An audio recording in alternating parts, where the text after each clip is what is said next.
What's up guys? So today we're gonna jump straight into this video and talk about how to save money. Now this is vital in everyday life. You cannot tell me this video is not going to be beneficial for you. I'm going to link this back to my previous video talking about the most common mistakes people make when it comes to money. And the first step before you even bother saving is to avoid making those mistakes. Make sure you have a quick look if you haven't already. So I just want to throw out there that I am not an expert. And these are just things that I have always implemented and that has always helped me build up a good amount of savings. The first thing to understand is to actually define what savings are. Now savings are literally just a series of disciplined decisions when it comes to money. It's as simple as that. No matter what app or special technique you use, it's as simple as just being mindful of your day-to-day spending. That's what savings are. That's how you build them. And in black and white, the only way to save is to basically either increase your income or decrease your expenditure. Those are the only two ways you can go about being able to create a saving. So let's just jump straight in. So first we must set money goals before doing anything else. So this is essentially planning ahead. So what you're first going to do is write down what comes into your account and what goes out of your account. The principal expenditures and income that is set all the time. For example, rent, set bills you have to pay for, which is always going to come out. Like it's not something you can cut, okay? Now when you see how much you've got left over, that is when you can set a goal on how much you want to save monthly. And set this appropriately. Don't be too strong-headed and think, yeah, I'm gonna save 500 a month straight away. It's better to just take things small at first. The idea of planning is to avoid you being that person who just wakes up thinking, where has all my money gone? Because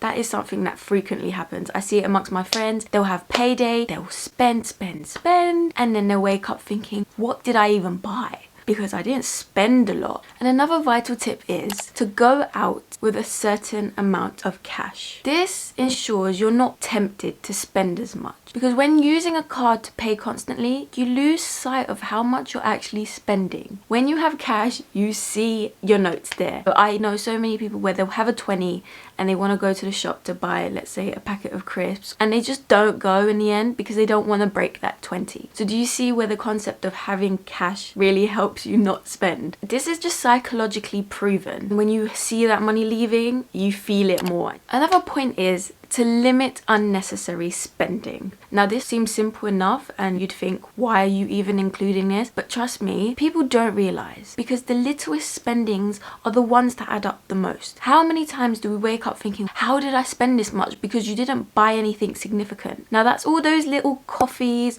or little purchases you've made that has accumulated. So in order to maybe prevent these little insignificant purchases, just don't go out. Don't go to the shops with your friends for the sake of being there. Like, as rude as that sounds, don't, because you know you're gonna probably see something you like, something you don't need, and you're gonna end up buying it. With this, it would be best to maybe recognize your weak spots, your spending weaknesses. If you are gonna go out, don't visit specific stores where you know you're going to spend. We all have the set shops that every time we go in, we end up coming out with something. And if you are desperate to go out, then be reasonable with yourself and just set yourself a limit. Now setting limits leads me on to my next point. Now every time you make a purchase, I want you to think, do I really need this? Now I do this every time I get to checkout. I look at how much I've got and I'm just like, do I really need this? Do I need it right now? Just ask yourself those questions and trust me, you'll end up putting some stuff back.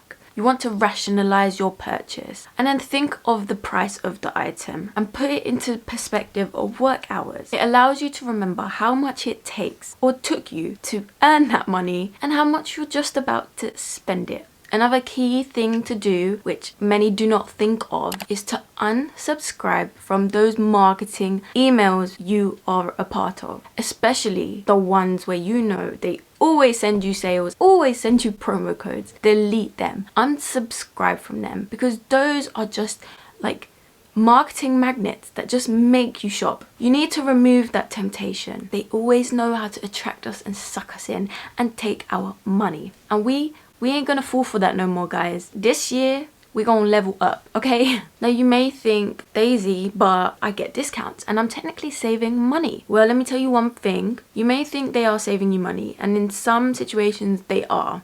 even though they are marketing gimmicks. But if you want a discount or promo code, just search it on Google, guys. Like, you didn't need the email because you're not special. I hate to say it to you, but you're not special. Anything that has been in an email would then appear on Google on these special discount voucher sites. And another funky way to create savings is to do a savings challenge. Whether it's saving every £1 you come across, every £5 you come across, or a set amount monthly. These challenges are very underestimated. Even if it's just saving all your 1p's, 2p's and 5p's, the pennies that we don't really appreciate. Since I was young, we always had a big money box, and this consisted of all the pennies. I am kidding you not, you could have saved 50 quid worth. Okay, so now this is kind of going back to rationalizing your purchases, but what I want you guys to do is to implement a 30-day rule. So the 30-day rule is to wait 30 days before you commit to a purchase. Let's say you're about to treat yourself, or it's something that you do not need immediately. Wait 30 days until you make that purchase. So when it comes to online shopping, you can add to cart, but leave it there for the next 30 days. This time gives you the opportunity to rethink your purchase, and it determines whether you actually want it.